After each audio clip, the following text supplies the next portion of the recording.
muy feliz con la palabra más linda que es ser libre. No sé por cuántas horas, no sé si el general va a cumplir lo que promete, no sé si es un cambio de dueño a la misma bota, pero yo creo que no, yo creo que esta vez vamos a ser libres. Y esto esperé muchos años, yo y mucha gente de Paraguay. Soy feliz, hermano, quiero la libertad de prensa y que cada paraguayo diga lo que quiera y que tenga libertad de exponer sus puntos de vista como cualquier país decente. ¿Te parece que la radio Ñandutí se le permitirá salir al aire después de este cambio de gobierno? Pero yo voy a salir hoy o mañana. Apenas mi transmisor responda, Ñandutí está en el aire. ¿Quién pensás que va a ser el sucesor del presidente caído? Y no sé realmente. Creo que él dice provisional, supongo que llamará a elecciones. Hará falta un proceso seguramente de educación. Se barajan muchos nombres. No quiero hacer futurología, quiero ser feliz y gritar ¡libre! Por favor conmigo, ¡libre!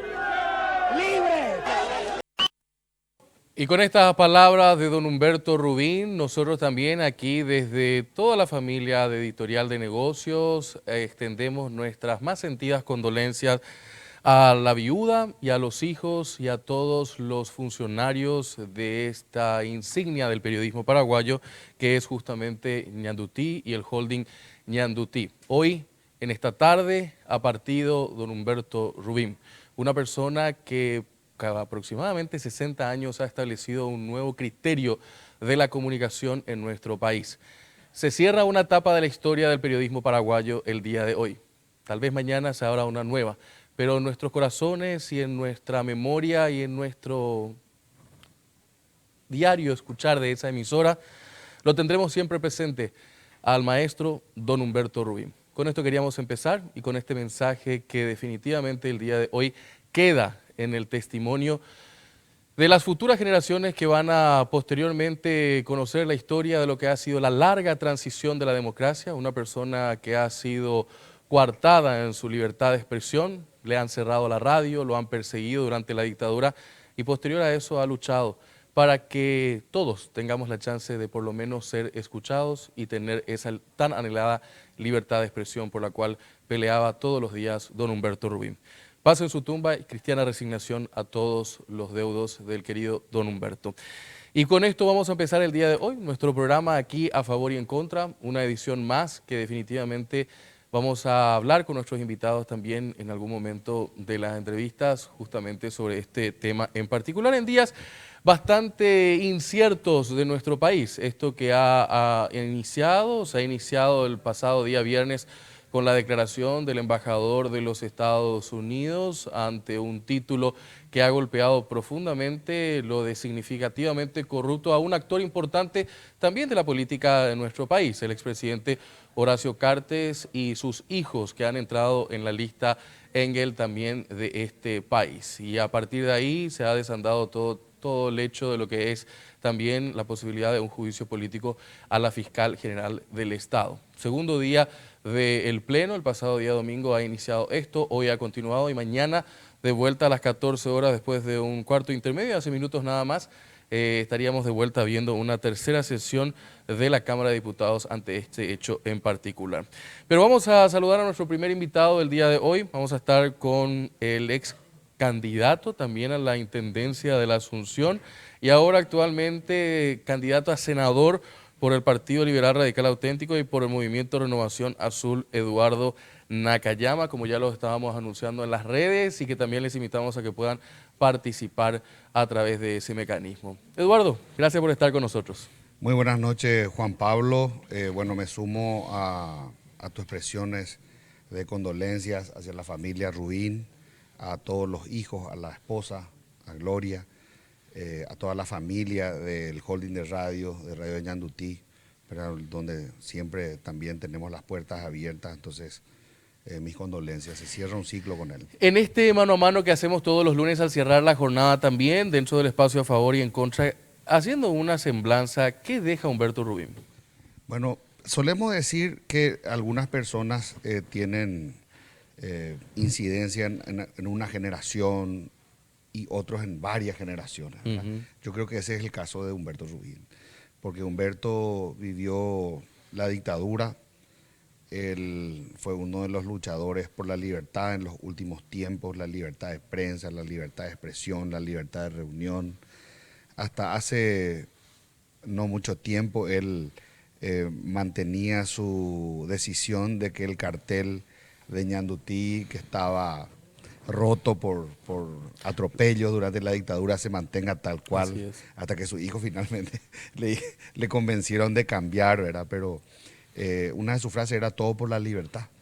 Y pienso que esa enseñanza de él va a quedar para las generaciones siguientes, también con todo lo que está pasando ahora, con la declaración de significativamente corrupto a Horacio Cartes, y considerando que también maneja una cantidad de medios, pienso que se puede rescatar la enseñanza de Humberto, ¿verdad? De que más allá de otras circunstancias no hay que perder el coraje, ¿verdad? Y el periodismo tiene que hacerse también de las conquistas de aquellos luchadores como Humberto Rubín, que han ganado la batalla por la libertad de prensa. La libertad de prensa es una expresión muy amplia. Eduardo, pensaba mientras que venía hoy para tener este diálogo contigo, que sos un actor joven relativamente de la política, venís hace un tiempo también, fuiste candidato a la intendencia, anteriormente estuviste también haciendo política al interior de tu partido, sos historiador, conoces mucho de la historia de este país. Y yo decía, y le iba a preguntar, y te iba a preguntar a vos y después a Soledad Núñez, que nos va a acompañar en la segunda parte del programa del día de hoy, qué icónico, ¿no?, el día en que se va Humberto. Y realmente, ¿verdad? Porque también se está desatando una lucha feroz para que el Paraguay consiga una nueva independencia. Una nueva independencia de poderes fácticos que se han hecho o con el poder que de alguna forma 33 años atrás habían dejado los estronistas, y nosotros muchísimas veces en este medio habíamos dicho de que Stroessner fue, pero no el modelo. Y también en varios programas insistíamos en que la transición a la democracia no había terminado. Y muchos decían, pero Eduardo, es imposible que vos sigas sosteniendo que la transición a la democracia continúe. Claro que continúa la transición, y hay muchas conquistas todavía que tenemos que realizar, porque nuestra democracia es una democracia incipiente, nuestra justicia es una justicia todavía secuestrada y todavía partidizada, que necesita ser nacionalizada. Porque así como el ejército no puede tener un color o un partido, debe ser nacional, la justicia también no puede estar secuestrada por un partido, por un color o por una facción. Por lo que está diciendo, y pienso también, y entrando un poco más a fondo a lo que estamos dialogando esta noche, Eduardo, la justicia nunca maduró en el Paraguay. No, fue el principal talón de Aquiles de esta democracia, en el sentido de que pienso que hemos tenido elecciones libres, hemos avanzado en eso. Un último avance fue el tema de la utilización del padrón nacional, que creo que fue otra conquista democrática electoral, pero también hemos tenido renovaciones en el Congreso. El Congreso fue el principal actor, sigue siendo el principal actor, gracias a esta constitución que nos ha traído la democracia en el año 92, pero el Poder Judicial continuó siendo prácticamente el mismo, con un nuevo ropaje durante la época post-estronista, pero todos sabemos, y en estas últimas semanas cuando se debatía el tema del padrón nacional, justamente quedaba en evidencia la cantidad de magistrados que habían participado en elecciones internas de los partidos políticos, principalmente del Partido Colorado, la cantidad de fiscales que habían participado y la cantidad de operadores políticos dentro del Poder Judicial, ¿verdad? Entonces eso es algo alarmante, muchos de ellos incluso candidatos a presidente de seccional para esta elección que estaban anotados, inscriptos. Entonces eso nos da cuenta, Juan Pablo, de una situación que nosotros tenemos que superar durante esta democracia. Ayer justamente me tocaba recordar una frase del doctor Eusebio Ayala durante su presidencia provisional en el año 1922, hace 100 años, y decía él que una de las cuestiones más importantes para solidificar las instituciones republicanas era cuidar que el voto sea respetado y que los funcionarios mantengan su neutralidad. Ese es, creo que, el principal problema que tenemos en la justicia. ¿Lo escribió cuándo eso, más o menos? 1922, 100 años atrás. ¿Verdad? Y nosotros necesitamos que la justicia paraguaya se despartidice. Eduardo, ¿querés formar parte del Pleno del Senado en las próximas elecciones? Para eso te estás candidatando. ¿Esto que estamos viendo hace 2 días, te da vergüenza? Mira, yo pienso que... ¿Hemos tocado fondo con la representación parlamentaria? Yo pienso, Juan Pablo, de que en ese sentido nosotros no tenemos que sorprendernos ni ruborizarnos, ¿verdad? ¿O es la representación de la gente? Tenemos eso en la sociedad, es lo que te estaba por decir, ¿verdad? ¿O acaso nosotros en las conversaciones de sábado o de domingo no tenemos quizá un poco menos acaloradas las discusiones, pero también gente que defiende determinados posicionamientos, ya sea porque trabaja en tal o cual lugar o porque es amigo de uno u otro? Entonces sostiene o defiende determinadas posturas, ¿verdad? Entonces ahí nos damos cuenta de que ese pluralismo a veces se da. Sí, me hubiese gustado un poco menos de ofensas, un poco menos de chabacanería, un poco menos de insultos. Pienso que no hace falta de que uno llegue a ese tipo de bajezas para poder expresar lo que piensa, ¿verdad? Uno mira el debate del Parlamento inglés o mira el debate del Congreso español y realmente uno mira con altura, con ciertas increpancias también, pero con mucha educación. El Parlamento inglés también tiene una persona que corrige los modales en su momento. Capaz no tengamos nosotros la suerte de algún día contar con esa clase de elemento dentro de lo que es el tema de las sesiones, pero ¿pensás que la próxima conformación del Congreso la gente va a elegir mejor? Y yo pienso que esos avances significativos que estamos teniendo en el sistema de elecciones en algún momento tiene que redundar en eso, ¿verdad? O sea, nosotros no existe ni en Paraguay, ni en España, ni en el Reino Unido, ni en los Estados Unidos, que siempre se suele hablar, un sistema de elecciones perfecto. En Estados Unidos se tiene el sistema indirecto, el voto indirecto, ¿verdad? Nosotros aquí tenemos un sistema directo que justo José Prieto decía justamente de que iba a ir en detrimento de la calidad de la representación, que es lo que muchos sostienen hoy. Dicen, antes teníamos mejores representantes, sí. Hoy es una vergüenza. Antes lo teníamos a un Evelio Fernández Arévalo, o a un Rodrigo Campos Cervera, y hoy día tenemos gente que realmente no nos sentimos representados con ellos, ¿verdad? Portillo. Bueno, ahí dijiste, ¿verdad? Ahí dijiste, y se pueden sumar mucho más a la lista, ¿verdad? No, y por eso decía, ¿no? Y ver algunos casos, por ejemplo, de los liberales, y te pongo esto en hincapié porque quiero hablar un poco de tu partido, Eduardo. Estos liberales que no entienden el designio de la historia, ¿no? Como los que están hoy en tapa de algunos periódicos siendo llamados a su conciencia. No, definitivamente, Juan Pablo, ¿verdad? El poder de la billetera ha hecho bailar a muchos a lo largo de la historia. Durante el estronismo también una facción del Partido Liberal era absolutamente obsecuente con los designios de Stroessner, ¿verdad? ¿Por qué como historiador, mirando un poco desde ese óculo, Eduardo, por qué como historiador se repite esa historia en el Partido Liberal?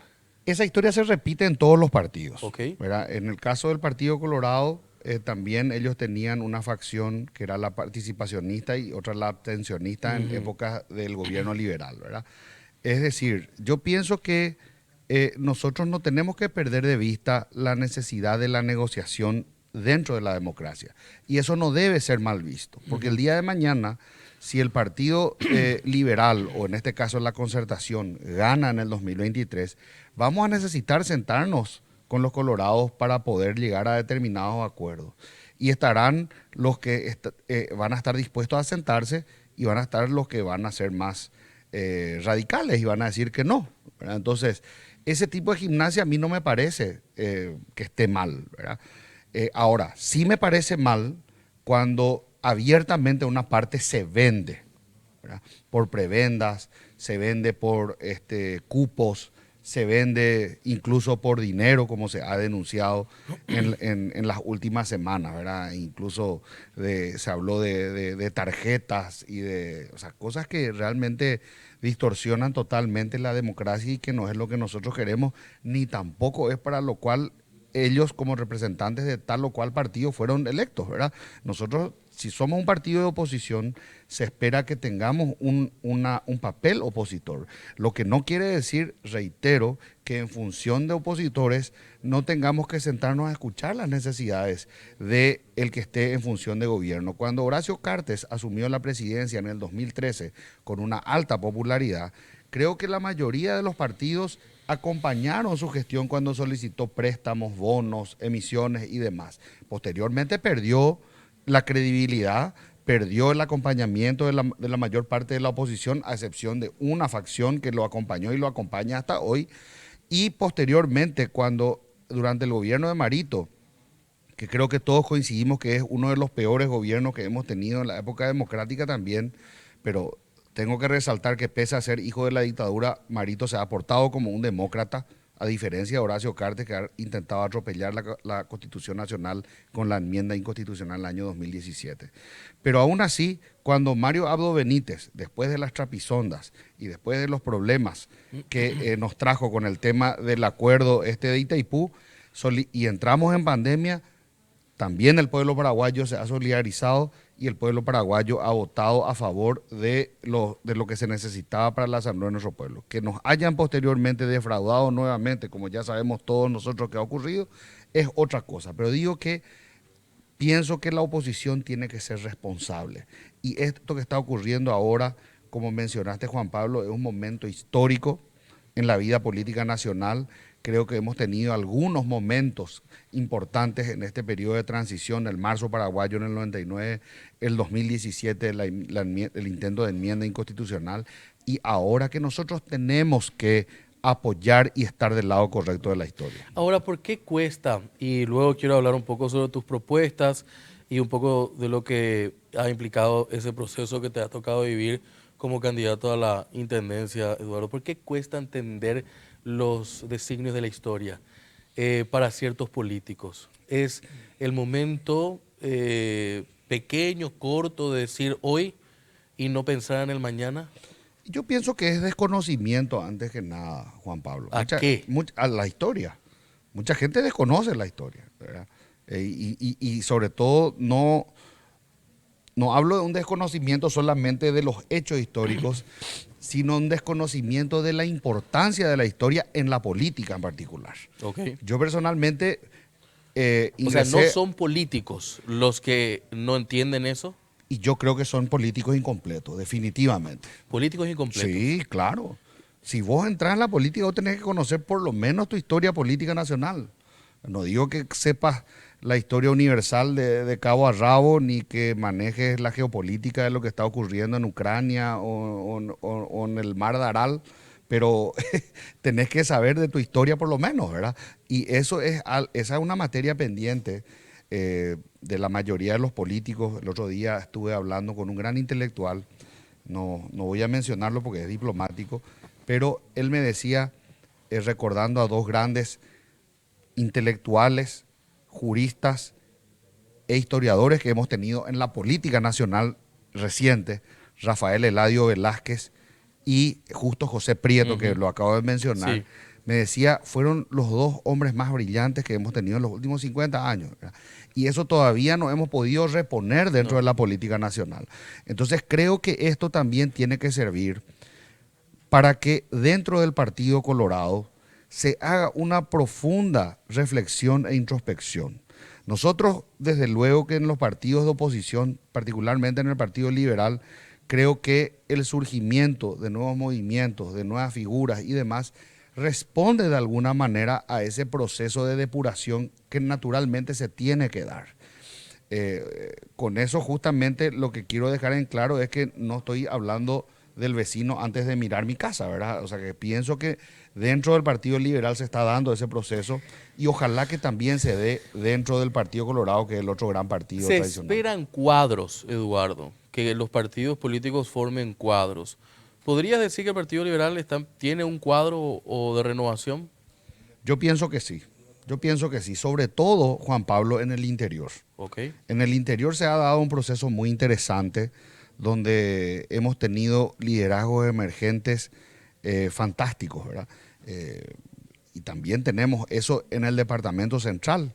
Uno de los casos que hemos tenido recientemente y que surgió de una manera muy positiva fue la de Ricardo Estigarribia en Villaliza, Sí, por ejemplo, correcto. que es una persona que ha sido reconocida no solamente dentro, sino fuera del país también. Y pienso que tenemos que tratar de replicar ese tipo de ejemplos a la política partidaria y a la política nacional. Ojalá. ¿Por qué yo como paraguayo no voy a querer que los habitantes de Coronel Oviedo, que tienen hoy un intendente colorado, corran la misma suerte que mis conciudadanos, que los ciudadanos de Villaliza, ¿verdad? O sea, por supuesto que todos queremos que los intendentes, sean cual fuere el partido a los cuales representan, tengan una buena gestión, ¿verdad? Yo personalmente pienso de esa manera. Jamás voy a desear que ellos tengan una mala gestión, porque esa mala gestión va en contra de la ciudadanía. Eduardo, capítulo de la concertación. ¿Es una bolsa de gatos? De ninguna manera. Yo siempre digo eso, Juan Pablo, de que hay personas, de que estamos personas que pensamos diferente, por supuesto que sí, pero tenemos que mirar también en el Partido Colorado existe la misma cosa. Hoy día hay dos facciones que se están por matar entre sí, ¿verdad? Y esa no sé si es bolsa de gato o pileta de tiburones o qué, ¿verdad? Pero de que se están por matar, se están por matar. Y por otra parte, desde el punto ideológico pasa lo mismo.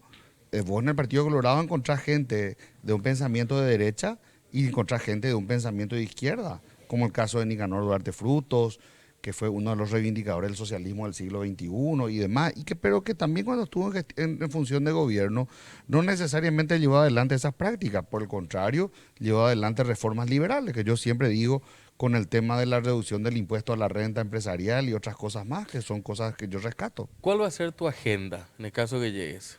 Justamente eso de tratar de que tengamos una agenda previsible. Uno de los principales problemas que tenemos en el Paraguay es la falta de previsión. Pienso que los países que crecen son países que tienen previsibilidad. Nosotros ahora estamos trabajando y se está haciendo nuevamente o impulsando esto nuevamente desde el legislativo, el tema de la Fiscalía General, ¿verdad? Y la constante crítica que se hace a la justicia paraguaya, que yo he dicho en otras ocasiones, en el Paraguay está en el lugar 138 de 141 países de acuerdo al índice de competitividad global.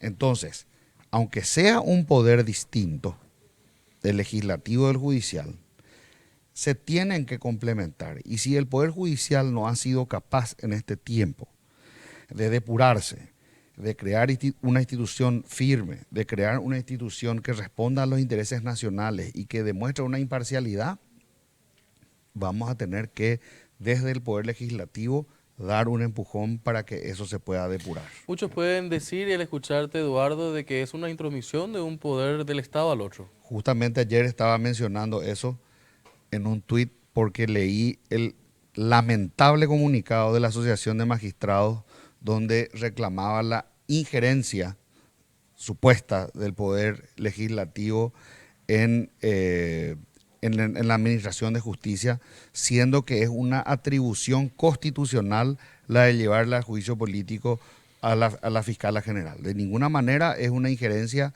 de un poder en otro, y muy por el contrario está cumpliendo su papel de poder contralor hacia lo que es el Poder Judicial, ¿verdad?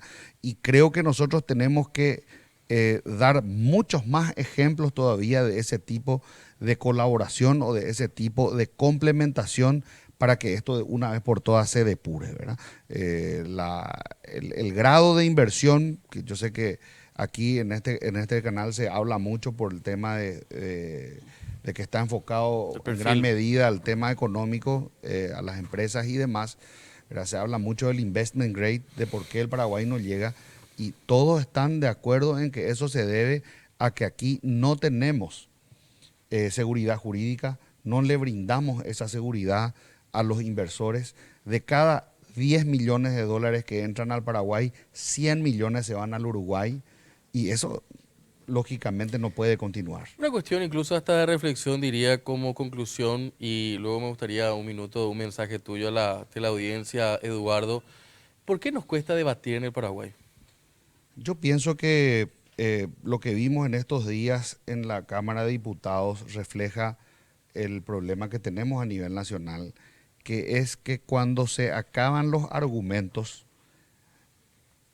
reales que tenemos para sostener determinada posición, nos vamos al ataque, a la ofensa, al insulto y al argumentum ad hominem. Es decir, buscamos descalificar lo que piensa el contrario, descalificándolo a él y no a su idea, ¿verdad? Y esa falta de gimnasia a la hora de debatir se debe muchas veces a la falta de argumentación y a la falta de educación, ¿verdad? O sea, yo pienso que nosotros sí queremos, porque la otra pata deficitaria que tenemos y que tenemos que necesariamente trabajar, y que va a ser para mí también un eje importante de trabajo, es el tema de la educación, ¿verdad? Si nosotros queremos tener el día de mañana jóvenes que van a estar al servicio de la patria, tenemos que ocuparnos hoy de los chicos que están en la escuela.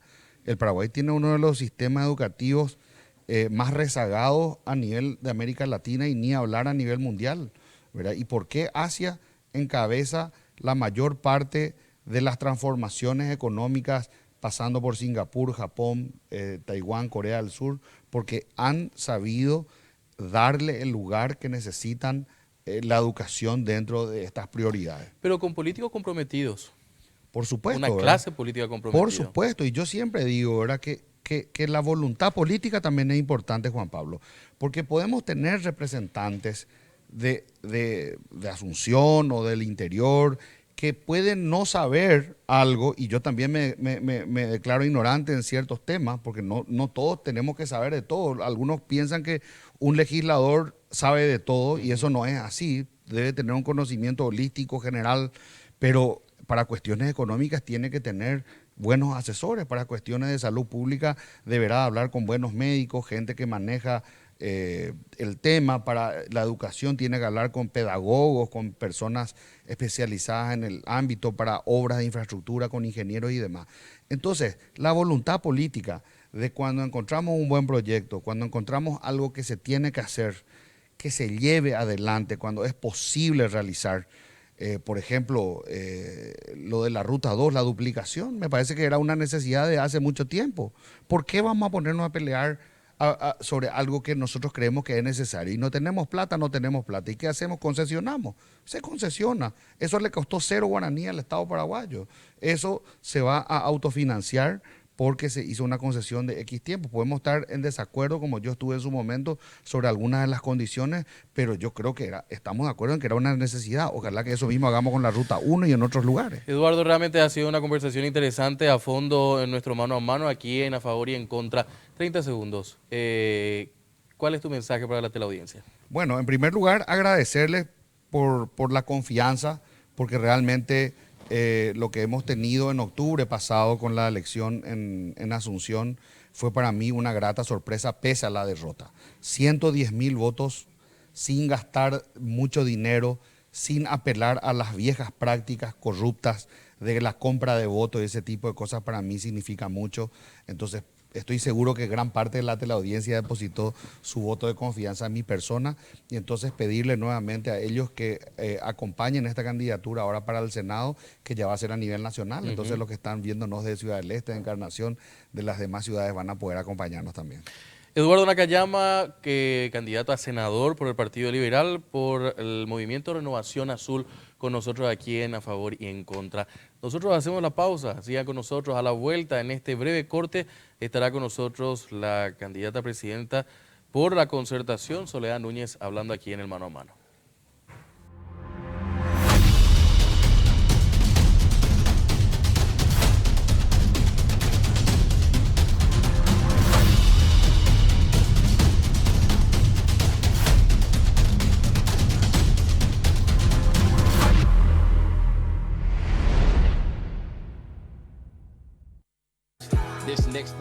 favorite part of this time to shine.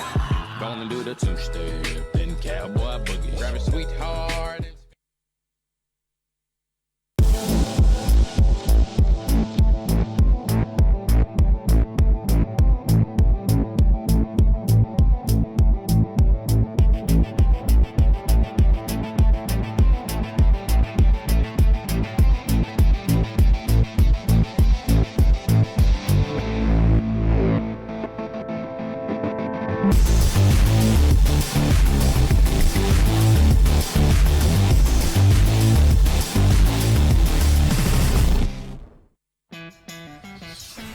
En este lugar conectamos, respaldamos y protegemos los recursos que hacen crecer a muchas empresas. Como a la cafetería de Emilia, a quien le brindamos conectividad para que siempre esté cerca de sus clientes. O la importadora de Martín, que puede trabajar desde donde quiere y tiene respaldada y accesible toda su base de datos. Y también a la empresa internacional que dirige Diego, que tiene la seguridad de contar con protección ante ciberataques y así resguardar a la empresa, sus clientes y colaboradores. Porque sin importar si son pequeñas, medianas o grandes, ya son más de 50.000 las empresas que nos eligen para impulsar su crecimiento.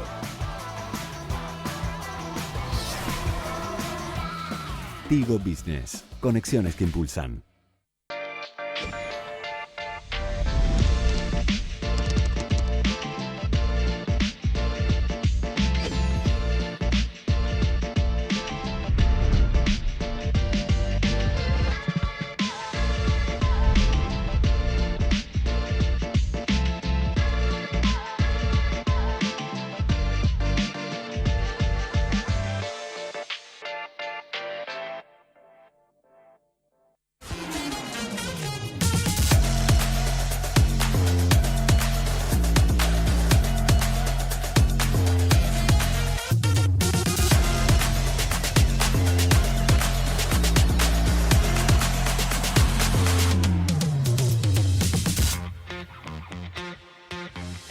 Let's get moving.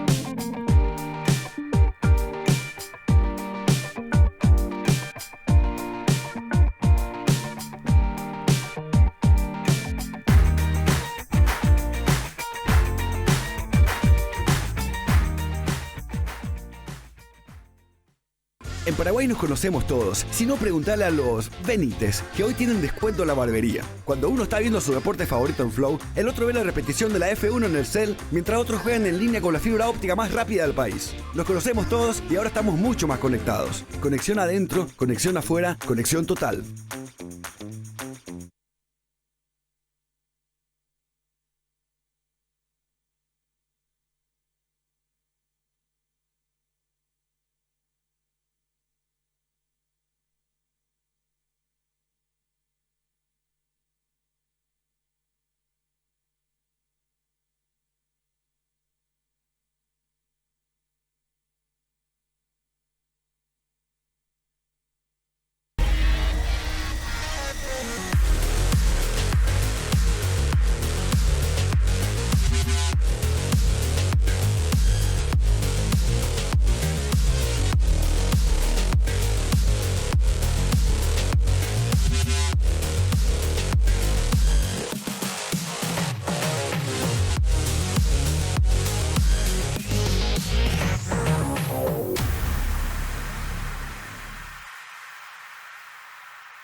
Lunes 25 de julio del año 2022, resumen del editorial El Independiente. Percepción de corrupción.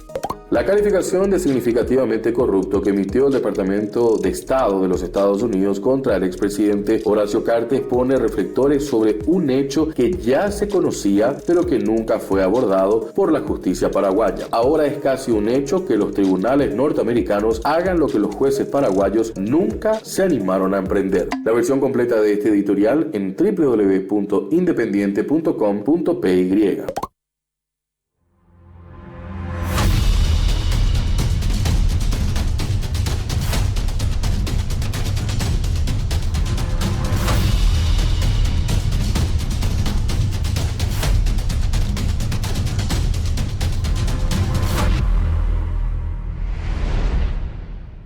Estamos de vuelta, seguimos nosotros al final de la jornada de este día lunes, aquí en A Favor y en Contra, ya en esta segunda parte, en este mano a mano con la candidata a presidenta por la Concertación, Soledad Núñez. Soledad, gracias por tu tiempo con nosotros, sé de tu apretada agenda y realmente te agradezco el tiempo que nos has destinado para el día de hoy. ¿Qué tal, Juan Pablo? ¿Cómo estás? Muchas gracias por la invitación y un placer estar aquí. Bueno, este tema de lo que implica el momento histórico que estamos viviendo, empecemos por ahí. Una pequeña reflexión también de estos 2 días después del día viernes, que ha sido un tsunami para la política paraguaya, ¿no? Sí, sin duda, un tsunami que yo creo pone el acento en la debilidad de nuestras instituciones que tienen que garantizar la justicia en el Paraguay. Yo decía también al aire en otros programas de que uno siente una suerte de indignación y de vergüenza al ver que otros países tienen que señalar las debilidades que tenemos aquí localmente. Y también creo que hace un llamado a la ciudadanía, digamos, este episodio que acaba de suceder, lo que estamos todavía pasando como nación, es sobre las elecciones que tenemos, ¿verdad? En este camino que vamos a abrir del 2023, porque aquí está en juego el futuro de la nación. Aquí está en juego un modelo que tenemos que cambiar, una nueva era democrática que tenemos que comenzar a escribir el capítulo, todos como ciudadanos. No es un año más de la historia política, ¿verdad? Y poner ese acento es muy importante. Posterior a lo del viernes, que realmente hay que entender la justa dimensión de lo que ha sido eso, dijimos, utilizando el ejemplo de un tsunami, se viene lo del juicio político. ¿Tu posición sobre el tema? ¿Crees que es necesario ese cambio, esa renovación? Sin duda, yo creo que la Fiscalía no solamente perdió legitimidad, sino que no está haciendo su trabajo. Las investigaciones no han tenido resultados que básicamente construyan como esa confianza con la ciudadanía. Entonces yo creo que amerita el juicio político, es pertinente, es sano para la República.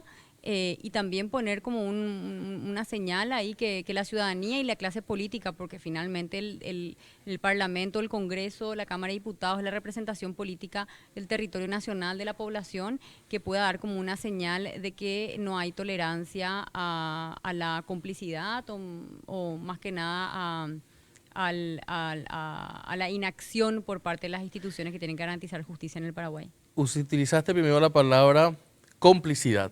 Luego la siguiente, y no sé si es un furcio, pero te salió primero complicidad. ¿Por qué complicidad?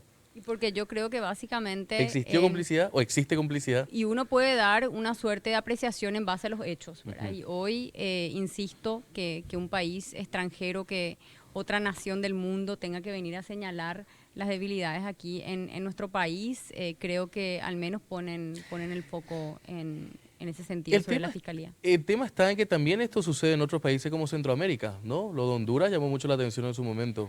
Claro, lo de Honduras, Guatemala en el pasado, yo en su momento hablaba sobre la famosa CICIG, que es la Comisión de Lucha contra la Impunidad en Guatemala, que se tuvo que conformar también en un momento donde Guatemala pide auxilio porque sus instituciones no estaban dando resultados en cuanto al combate a la corrupción. No, y lo simpático de ese caso que mencionó Soledad fue que tuvieron que traer un fiscal extranjero para que ponga orden en la casa. Sí, varios fiscales en verdad, es un modelo bastante interesante, yo lo estudié, digamos, a profundidad, también estando en la Universidad de Oxford, tenía compañeros guatemaltecos, entonces entender cómo funcionó eso con apoyo de los Estados Unidos, ahí podemos discutir bastante acerca de la soberanía, que yo creo no estaba en discusión porque las cortes eran cortes guatemaltecas, pero sí se trabajó de manera conjunta con fiscales internacionales que venían con cierta autonomía, también con cierta imparcialidad, a poder juzgar los hechos, a poder llevar adelante las investigaciones, en un proceso de fortalecimiento de la Fiscalía guatemalteca también, ¿verdad? Porque no es que venían los fiscales extranjeros solamente, sino que se formaron equipos conjuntos. Yo conocí a muchos fiscales que llevaron adelante los casos, las causas más emblemáticas. Ellos destaparon una red de una organización criminal en aduanas, también una red de trata de blancas que estaba en el Senado de Guatemala. Identificaron más de 300 organizaciones criminales, lograron sancionar varias de ellas, la imputación de muchos políticos vinculados a casos de corrupción. Y uno puede decir, no es la panacea, quizá uno mira a Guatemala y hoy en día no está libre de corrupción, pero mandaron a la cárcel a muchos políticos que básicamente mal utilizaron el Estado para sus propios beneficios. Y creo que tenemos que pensar fuera de la caja y qué esquemas pueden llegar a ser aplicables en nuestro país ante este contexto que estamos viviendo de una corrupción endémica que hace muchísimo daño a nuestras instituciones. Hablaba con Eduardo Nakayama, que estuvo antes sentado en el mismo lugar donde estás, y le preguntaba sobre el tema de la calidad del debate. ¿Te ha tocado en este corto periodo de tiempo que estás haciendo campaña formar parte de algún evento donde realmente se hayan debatido ideas?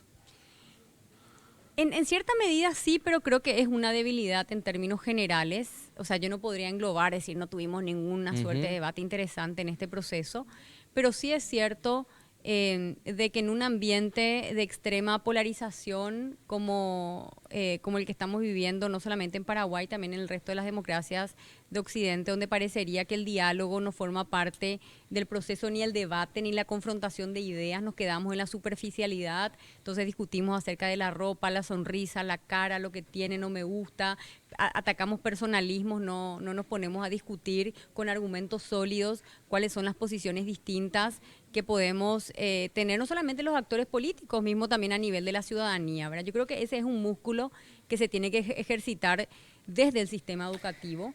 Nuestro sistema educativo tiene que ocuparse no solamente de poder otorgar conocimiento tecnocientífico, todas esas herramientas que son necesarias para que nuestros jóvenes se inserten en el mercado laboral, sino que aprender también a ser ciudadanos, ¿verdad?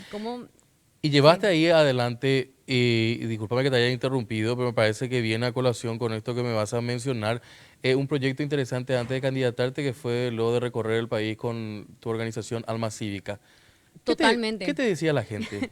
Sí, Alma Cívica nace un poco bajo el reconocimiento de esta realidad para poder fortalecer el civismo, la educación ética, también llevar adelante un contenido como filosófico en términos políticos, también de discutir las ideas, el modelo país, qué significa la política, cómo funciona el Estado. Vimos que había muchas debilidades.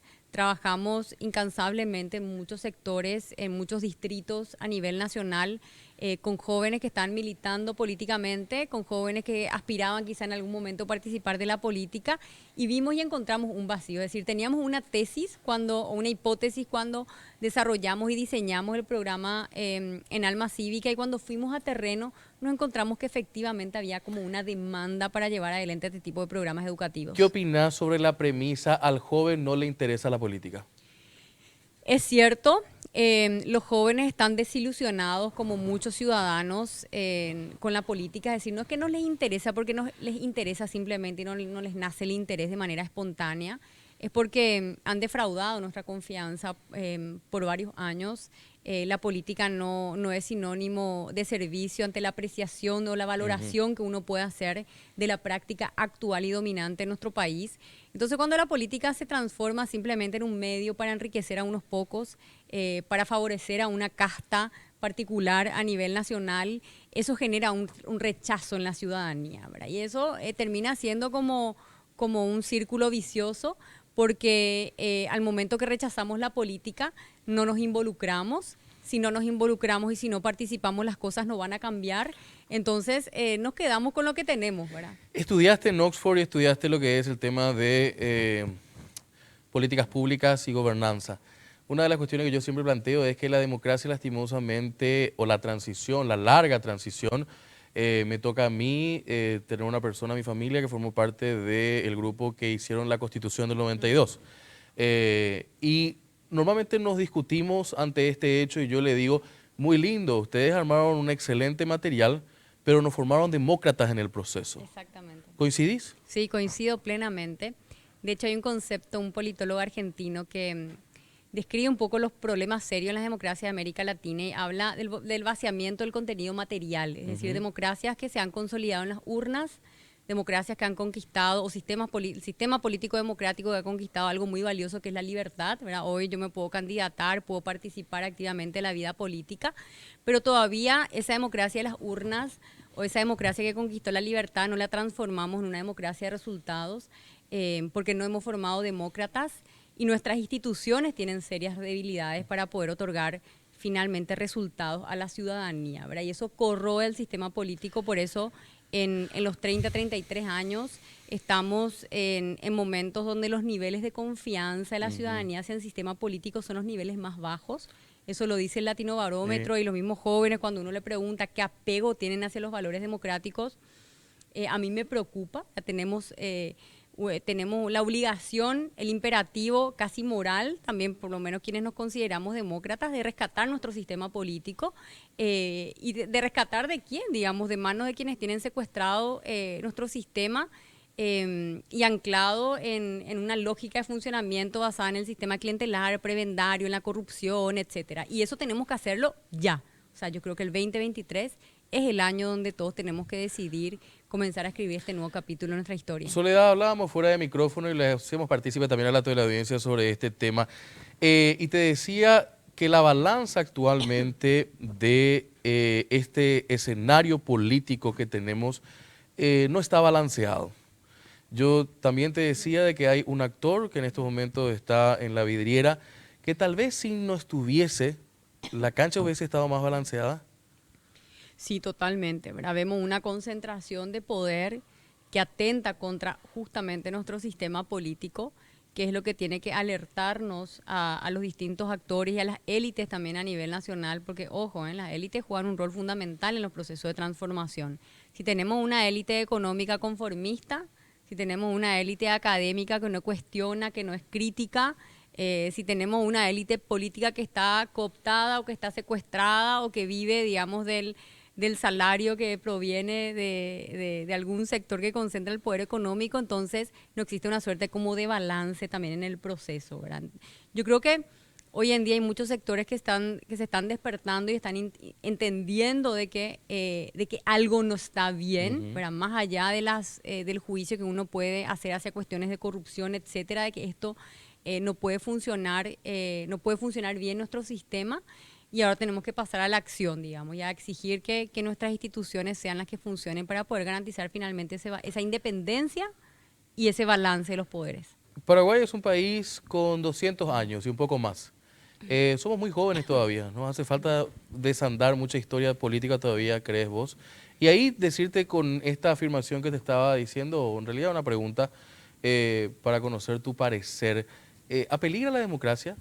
Yo creo que sí, yo sostengo, insisto, cuando diseñamos Alma Cívica, la organización, uno de los argumentos de Estado, los justificativos de su creación, tenía que ver con que la democracia, después de la época de la dictadura, los primeros años, yo creo que el sistema político no necesitaba la participación ciudadana más que nunca, porque había que instalar un nuevo sistema político, había un proceso casi pedagógico también que hacer con toda la ciudadanía, y creo que desde ese entonces nunca la democracia estuvo tan en riesgo como ahora. O sea, esta es la década en que la democracia nos necesita más que nunca a los ciudadanos para que seamos protagonistas y partícipes del proceso de consolidación de una segunda transición democrática. Segunda transición, Sí. pero en realidad cuando decíamos apeligra la democracia, yo diría que post dictadura y primeros años de la transición pensábamos en militares o grupos paramilitares que puedan estar tomando el gobierno, en cierta manera. ¿A qué apeligra la democracia en este momento? ¿Grupos criminales internacionales? ¿Por dónde iría? Sí, por un lado sí, los grupos, las organizaciones criminales que pueden terminar cooptando al Estado, es decir, podemos convertirnos en un narcoestado donde la democracia es simplemente una ficción y de faceta, digamos. ¿Lo hace Pero también, ya en algunos países? En algunos países, sí, definitivamente, con sus altibajos, ¿verdad? Creo que hay políticas de combate al crimen organizado que han logrado resultados favorables por un lapso de tiempo y bueno, es una tensión constante en América Latina y el Caribe, que además requiere de una suerte de coordinación y articulación, un gran concierto de las naciones para que eso se pueda combatir de manera efectiva, porque no hay política que pueda funcionar con un solo país combatiendo este flagelo que nos afecta como región. Pero también creo que el riesgo aquello que atenta contra la democracia es el surgimiento de liderazgos populistas, tanto de izquierda como de derecha, con rasgos autoritarios, que quieran venir a instalar sistemas políticos no democráticos, autoritarios, una tiranía en nuestro país, y eso puede suceder, ¿verdad? Desde cualquiera de los dos extremos, porque ante la falla de las instituciones, cuando las instituciones fallan, no funcionan, no hay salud, no hay educación, no hay vivienda, no hay transporte público, no hay empleo, no existen políticas públicas decentes que se pongan en marcha, la ciudadanía o la clase política no goza de la confianza de la ciudadanía, entonces tenemos un sistema roto.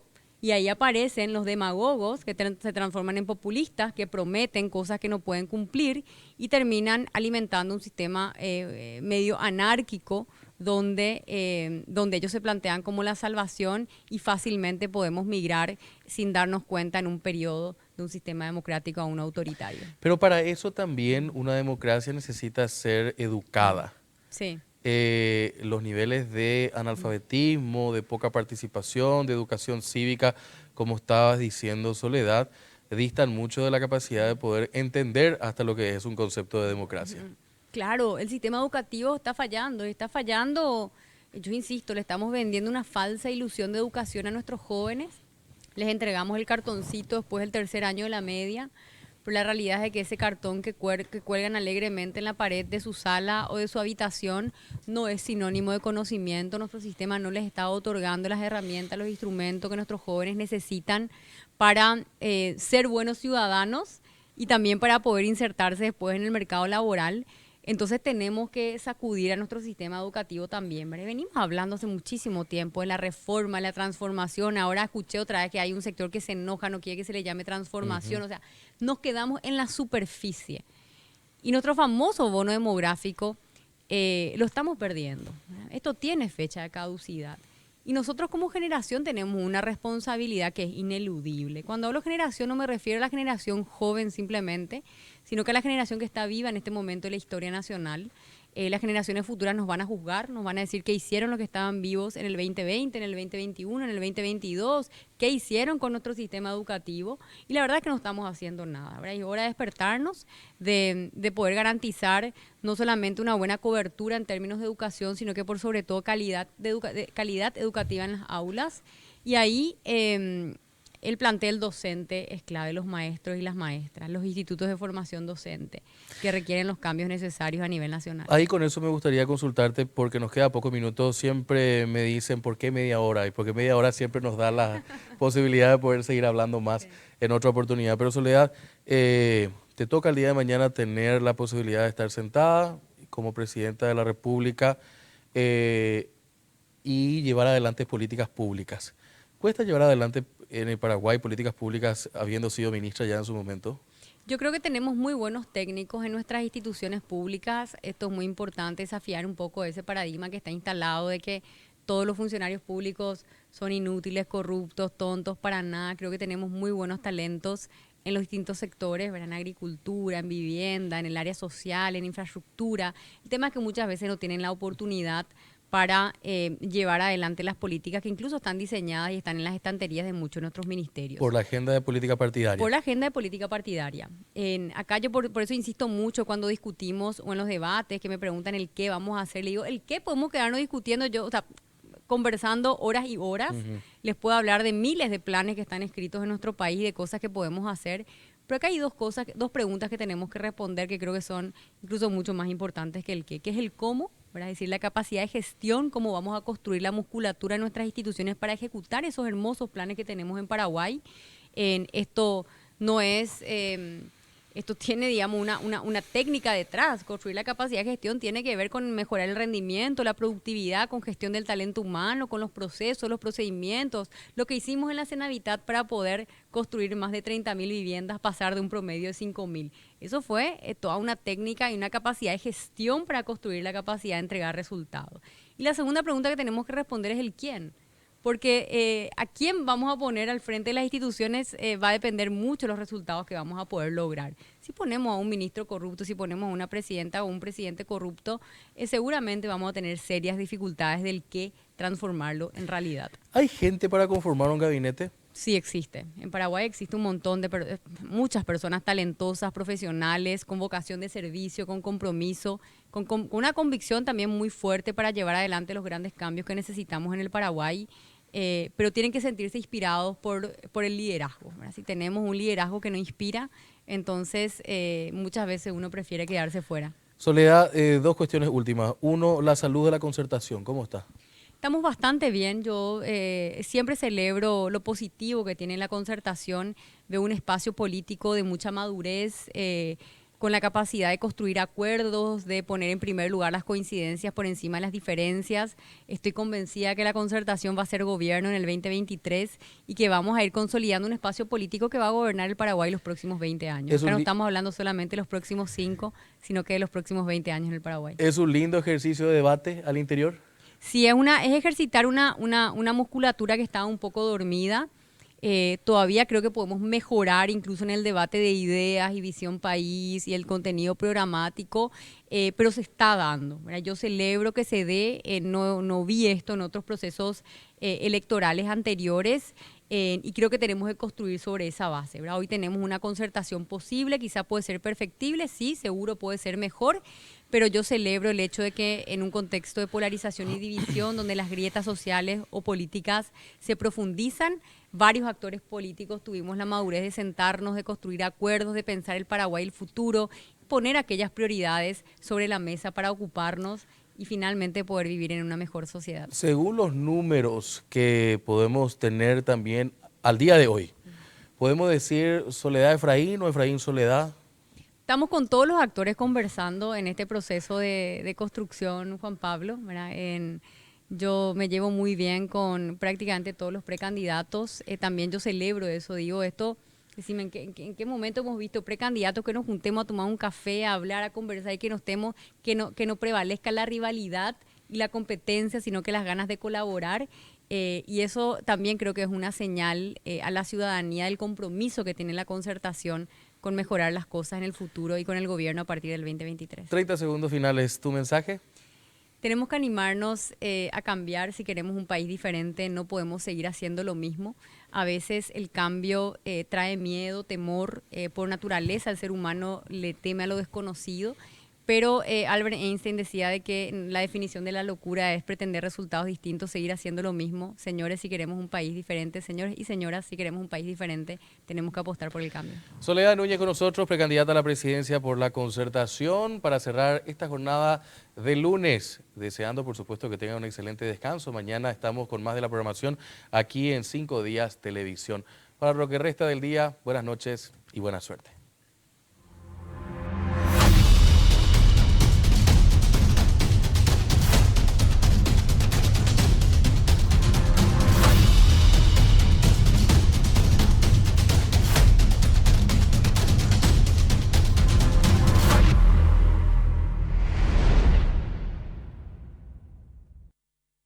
This next part's my favorite part, 'cause it's time.